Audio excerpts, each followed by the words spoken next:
Mr. President, given the importance of human rights to my country, I request that the UN Human Rights Council initiate a credible and independent investigation of alleged human rights violations in West Papua. MSG continues to follow the question of New Caledonia on the United Nations agenda. We wish the people of New Caledonia all the best as they prepare to decide on their political future in 2018. Solomon Islands reaffirms its support for the inalienable right of the people of the territory of French Polynesia, pursuant to annual resolutions of the General Assembly beginning in 2013. And Solomon Islands continues to request the administrating power to work and cooperate with the United Nations Special Committee on the question of French Polynesia, and hope a C-24 visit will happen soon.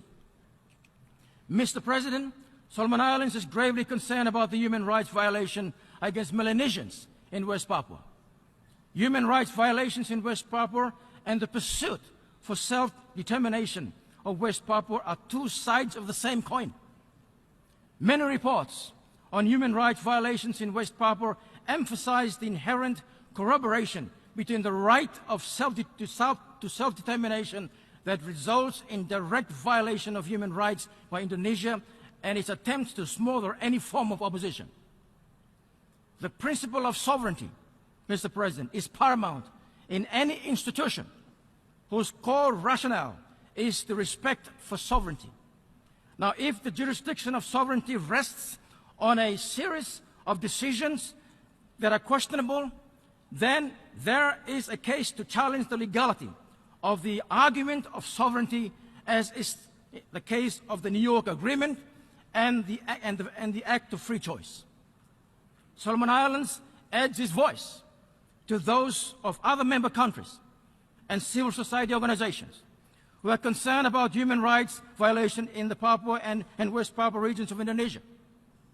As the chair of the Melanesian Spirit Group, that includes Indonesia as an associate member and the United Liberation Movement of West Papua as an observer, Solomon Islands affirms the need for constructive engagement with Indonesia and looks forward to cooperating with Indonesia to address the violation of human rights in West Papua.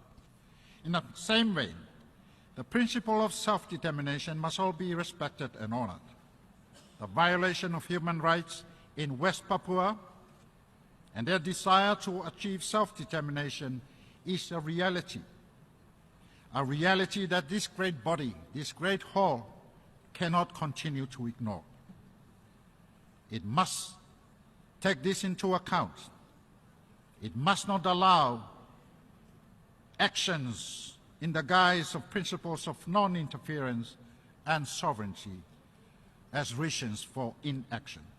The UN must act on this issue and find a workable solution to give autonomy to the indigenous peoples of West Papua. La décolonisation est encore un problème clé qui exige nos efforts collectifs pour faire de l'autodétermination des peuples une réalité, comme l'exige la Charte des Nations Unies. Nous devons exprimer notre solidarité et notre engagement pour éradiquer le colonialisme sous toutes ses formes. À cet égard, Monsieur le Président, j'ai le plaisir de constater que les Nations Unies aident la Nouvelle-Calédonie avec ses listes électorales. J'espère que les controverses entourant les listes électorales seront résolues à l'amiable entre les parties concernées et que le prochain référendum donnera un résultat juste, transparent et apaisé. Il appartient désormais aux Calédoniens de choisir librement leur futur statut d'autodétermination. Nous, les dirigeants des îles du Pacifique, lors de la réunion récente des leaders du Forum aux États fédérés de la Micronésie, nous avons accepté la Nouvelle-Calédonie et la Polynésie française tant que membres à part entière du Forum des îles du Pacifique, en dépit de leur statut de territoire non indépendant. Il s'agit là d'une étape majeure sur la voie de l'intégration régionale et l'unification des pays des îles du Pacifique, n'abandonnant personne dans la lutte contre les impacts du changement climatique, la pêche illégale, la création d'opportunités économiques grâce au commerce et à des liens économiques renforcés et plus ouvert. Monsieur le Président, la question des droits de l'homme doit rester en tête de l'agenda des Nations Unies.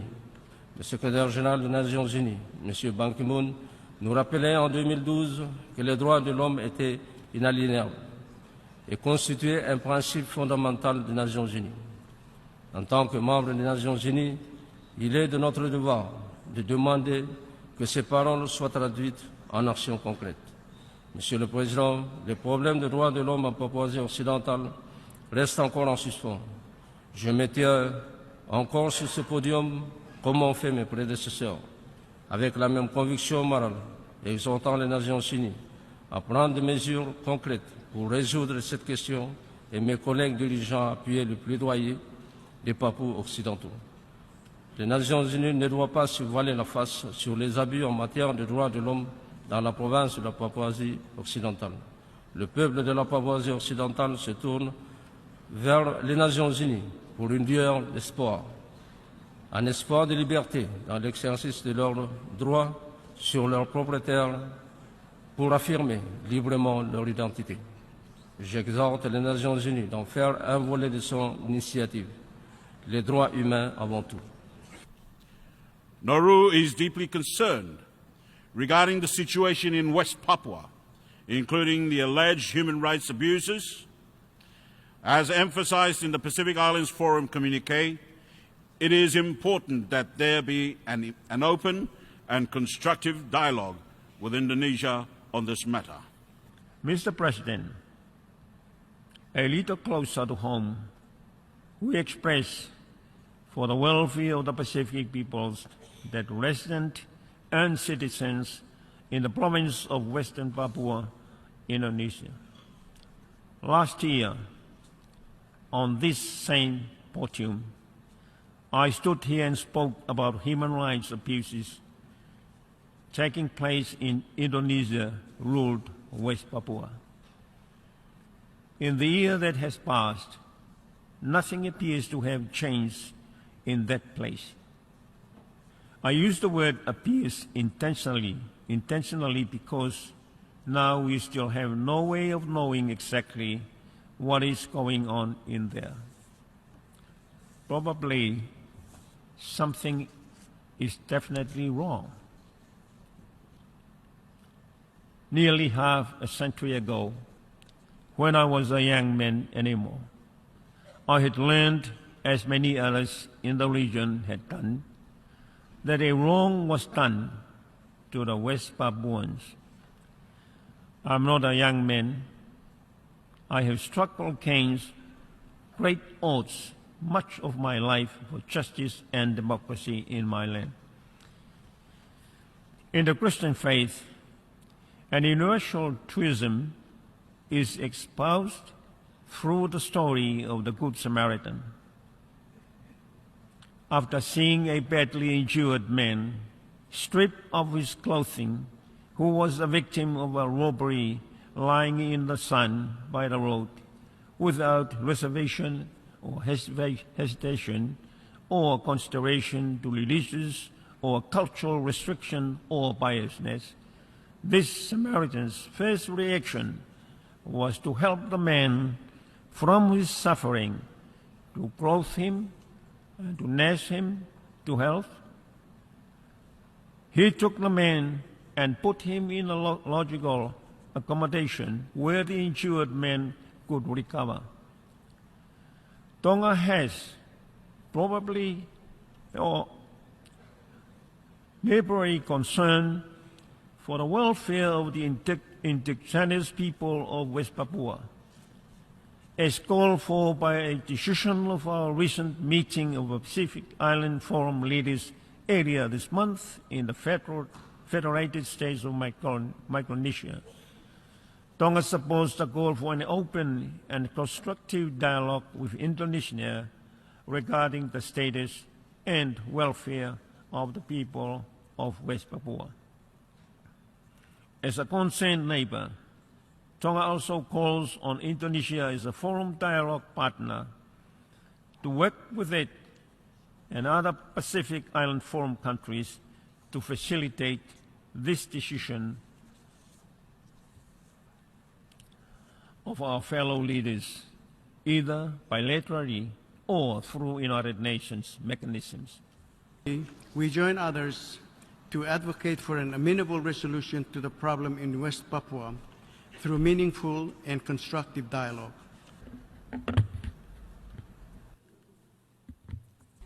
Mr. President, Indonesia would like to exercise our right of reply to the statements delivered by Solomon Islands and Vanuatu, echoed by Nauru, Marshall Islands, Tuvalu, and Tonga, regarding matters concerning Papua, a province of Indonesia. Indonesia is shocked to hear that at this important stage, where leaders gather in this august body to address the early implementation of SDGs, the transformation of our collective actions, and other global challenges such as climate change, of which the Pacific countries are affected the most, the said leaders chose instead to violate the UN Charter by interfering in other countries' sovereignty and violating its territorial integrity. We categorically reject the continuing insinuations in their statements. They clearly reflect an unfortunate lack of understanding of the history, current situation, and progressive developments in Indonesia, including in the provinces of Papua and West Papua, and also an unfriendly and rhetoric political maneuver. Their politically motivated statements were designed to support separatist groups in the said provinces who have consistently engaged in inciting public disorder and in conducting armed terrorist attacks upon civilians and security personnel.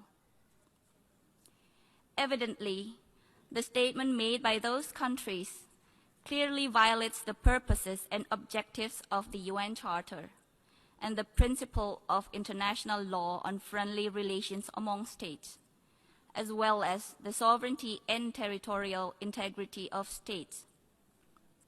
I repeat, it is a violation of sovereignty and territorial integrity of states.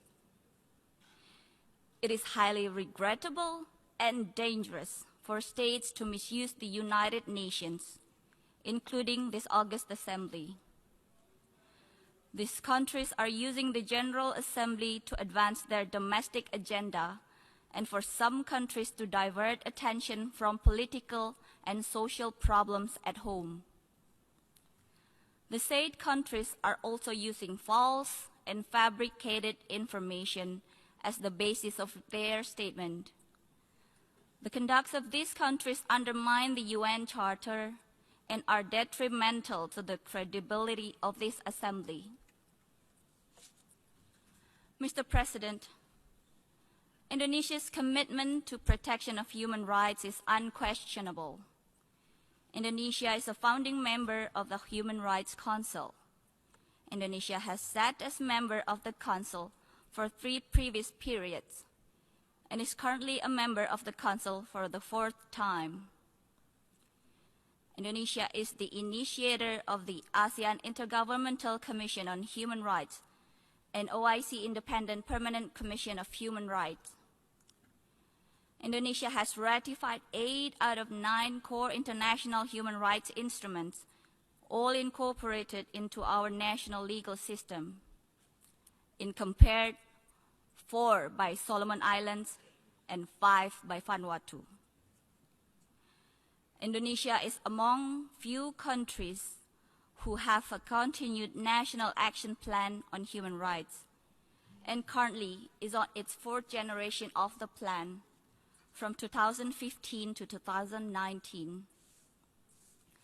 Indonesia has an active and robust National Commission on Human Rights since 1993, vibrant civil society and free media. Indonesia is also a country with full-fledged democracy in function. With such a vibrant national democracy, coupled with the highest commitment to the promotion and protection of human rights at all levels, it would be nearly impossible for any human rights allegations to go unnoticed and unscrutinized. Mr. President, we reaffirm that there are domestic mechanisms in place at the national level in Indonesia, as well as at the provincial level in Papua and West Papua.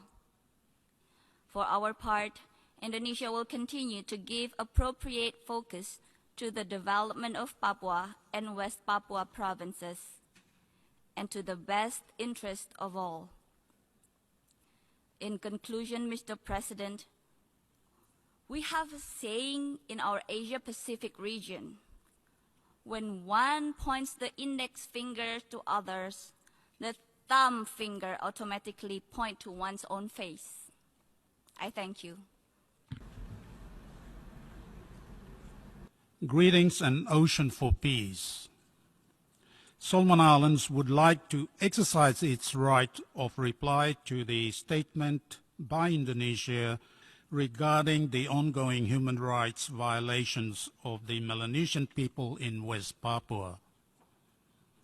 Mr. President, Solomon Islands notes Indonesia's right of reply regarding the efforts made by the Indonesian government to establish human rights monitoring mechanisms and other avenues to ensuring that human rights violations in West Papua are addressed.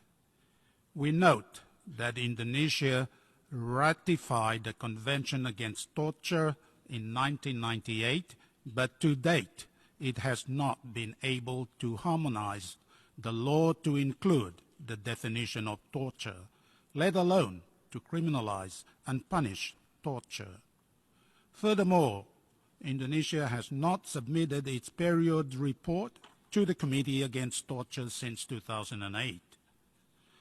Mr. President, the Solomon Islands delegation receives reports from respectable sources of fellow UN member states and moral leaders from civil society, illustrating a lack of protection of human rights of Melanesian people of West Papua. In this regard, Mr. President, Solomon Islands therefore invites Indonesia to substantiate its allegations that the Solomon Islands, together with the 5 other Pacific Island delegations, have used false and fabricated information by allowing UN special rapporteurs mandated by the UN Human Rights Council to visit West Papua and Papua. Our concern has to do with the increasing loss of lives at the hand of Indonesian authorities. We may argue and concede that mistakes are made and that lives are lost as a consequence. But, Mr. President, how can we as members of this august body, the defender of human rights and the body of reference in ethical and moral values, turn a blind eye to the deaths of more than 500,000 West Papuans over the course of the last 50 years? As an island country from a region that Indonesia claims to be a part of, Solomon Islands cannot stand behind the argument of sovereignty and integrity of any country and watch such atrocities take place. It is our moral and ethical duty as members of this august body on gathering to bring this unfortunate reality to the fore and to, together, find a way to stop the loss of lives and protect the rights of all human beings, be they Melanesians or West Papua or any other. Furthermore, Mr. President, we come together to agree on certain rights and hold each other accountable to those rights. The Universal Declaration of Human Rights, Article 3, stipulates that everyone has the right to life, liberty, and security of person. Also, International Covenant on Civil and Political Rights, which Indonesia has ratified, is also a binding legal instrument. Article 9 of this covenant reinforces the right to liberty and security of person. Article 3 of UNDHR entails a responsibility to protect all populations from mass atrocity, crimes, and human rights violations. In essence, Mr. President, we uphold the argument of sovereignty and national integrity. We, as UN members, should also hold other member states accountable to Article 3 of the Universal Declaration on Human Rights and Article 9 of the ICCPR. Mr. President, Indonesia has further clarified the many development challenges that we face as the Solomon Islands do. As is the case with the 5 other Pacific Island countries that were mentioned by Indonesia in its right of reply, as of today's, the others, including Palau, that's 6. Our challenges are difficult ones, and we know full well that we alone cannot and will not be able to resolve them. That is why we highlight these challenges here at this august body. In a similar vein, we highlight the human rights violations in West Papua because we realize that neither we nor Indonesia can resolve this matter alone. We are of the position that this matter needs to be brought to the attention of the body of the United Nations. And it needs to be done urgently as lives are being lost with all impunity. Mr. President, all lives matter. West Papuan lives matter. Mr. President, Solomon Island wishes to reiterate its willingness to have constructive engagements with Indonesia on the matter of West Papua. In fact, our Pacific regional and sub-regional bodies have indicated their willingness to discuss such matters with Indonesia, as we are all concerned about the increasing loss of lives in West Papua. Over the last 20-odd years, our Pacific Island countries have expressed the need for dialogue with Indonesia over human rights violations.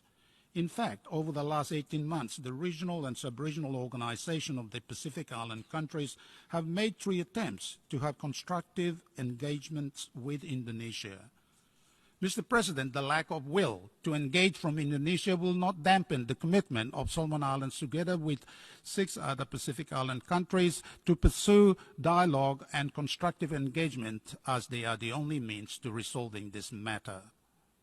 We understand that through constructive engagement and dialogue, we can realize the articles of the UN Charter and the subsequent international human rights instruments that Indonesia has ratified. In closing, Mr. President, the Solomon Islands welcomes the opportunity to highlight this case before this august body so that we, together and as a family of nations, can and must address the human rights violations and the loss of lives in West Papua. It impinges on us as members of the United Nations to cast aside all barriers so that further lives are not lost in West Papua. Mr. President, we are here to enable the divine purpose of the universe to unfold, for all life is sacred. I thank you for exhausting your patience, Mr. President.